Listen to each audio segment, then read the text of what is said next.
Pengertian return. Return adalah imbalan atas keberanian investor menanggung risiko serta komitmen waktu dan dana yang telah dikeluarkan oleh investor. Return juga merupakan salah satu inovator yang melakukan investasi. Bersumber return terdiri dari dua komponen. Yang pertama ada yield dan kedua ada capital gains. Dengan demikian, return total investasi adalah yield ditambah capital gains. Selanjutnya, pengertian resiko.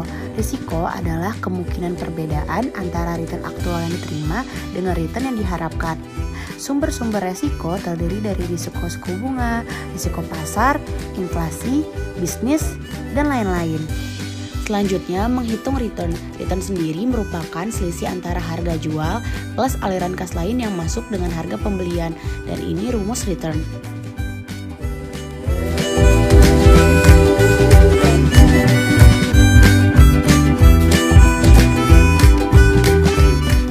Di sini ada contoh soal, misalkan seorang investor membeli saham pada awal tahun dengan harga Rp2.000 dengan memegang saham tersebut selama 1 tahun. Pada akhir tahun, harga saham tersebut menjadi Rp2.500. Saham membayar dividen sebesar Rp250 pada tahun tersebut. Pertanyaannya, return investor tersebut selama 1 tahun adalah... Caranya, 2.500 dikurang 2.000 ditambah 250 per 2.000 kali 100%. Hasilnya 37,5%. Jika kita melakukan investasi internasional, return harus dikonversikan ke mata uang kita. Dengan demikian dapat dihitung dengan rumus seperti ini. Misalkan return saham adalah 10% dan return karena perubahan kurs adalah 5%, saham dalam rupiah dapat dihitung dengan 0,1 ditambah 0,05 ditambah dalam kurung 0,1 dikali 0,05. Hasilnya adalah 15,5%. Selanjutnya, risiko dan return yang diharapkan. Return atau tingkat keuntungan merupakan salah satu dimensi daya tarik suatu investasi. Resiko bisa didefinisikan sebagai kemungkinan penyimpangan dari nilai yang diharapkan. Standar deviasi sendiri bisa dipakai untuk menghitung resiko. Berikut ini contoh perhitungan return yang diharapkan dan standar deviasi dengan menggunakan probabilitas. Di sini ada tabel beberapa alternatif investasi yang menunjukkan kondisi ekonomi, probabilitas, dan return investasi. Dan ini merupakan rumus varians. Nah, di sini ada perhitungan dari varians B. Nah, sedangkan untuk standar deviasi rumusnya adalah akar dari varians yang telah kita dapatkan tadi. Jadi, kalau standar deviasi B adalah akar dari 0,71, hasilnya sama dengan 0,85. Jika kita tidak mempunyai perkiraan skenario di masa mendatang, kita bisa menggunakan data historis untuk menghitung tingkat keuntungan yang diharapkan dan resikonya. Di sini ada rumus return yang diharapkan sama dengan sigma R per N, di mana N adalah jumlah observasi. Sedangkan untuk menghitung variansnya dengan rumus seperti ini. Dengan mengasumsikan investor yang tidak suka risiko, maka investor akan memilih expected return yang tinggi dan tingkat risiko yang kecil.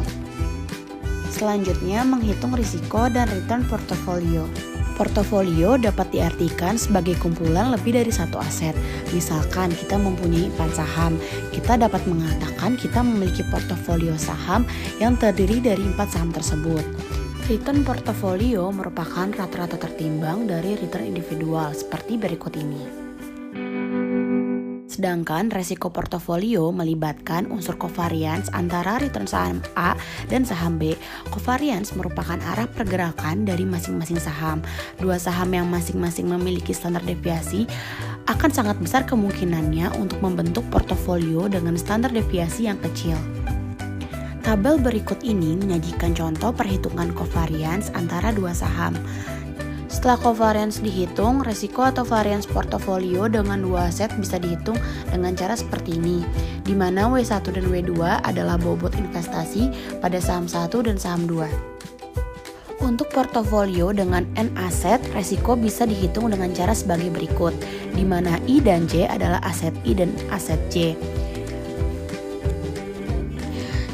Di sini ada contoh soal jika varian saham 1 dan saham 2 adalah 0,71 dan 19,31 dan masing-masing covariance returnnya adalah minus 3,66, standar deviasi returns portofolionya terdiri dari 50% saham 1 dan 50% saham 2.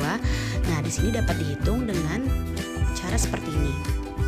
Sedangkan jika menggunakan data historis, covariance dapat dihitung dengan cara sebagai berikut, di mana N menunjukkan observasi.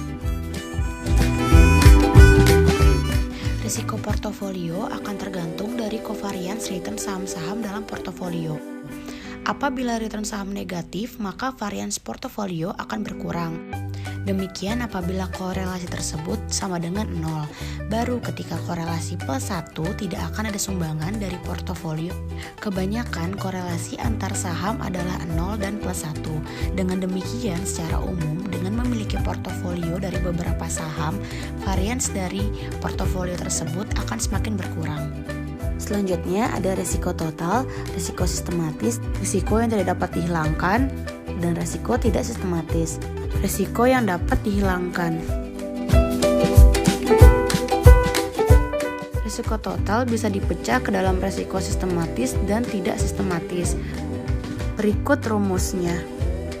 Karena indikator risiko total sama untuk semua saham, maka kita hanya perlu mencari beta untuk menentukan risiko sistematis suatu investasi. Beta saham tersebut bisa diinterpretasikan sebagai kepekaan return saham terhadap return pasar. Apabila beta saham kurang dari 1, perubahan return pasar sebesar 10% akan menyebabkan return saham berubah kurang dari 10%. Saham seperti ini disebut dengan saham defensif. Apabila beta saham lebih besar dari 1, perubahan return sebesar 10% akan mengakibatkan return saham berubah lebih dari 10%. Saham semacam ini disebut sebagai saham agresif. Fluktuasi return saham tersebut lebih besar dibandingkan fluktuasi return pasar. Selanjutnya, manfaat diversifikasi internasional.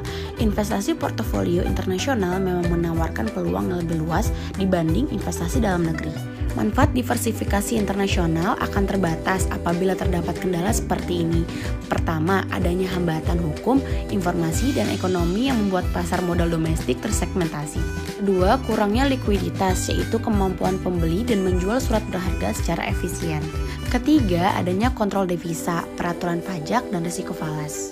Sekian presentasi dari kami. Terima kasih.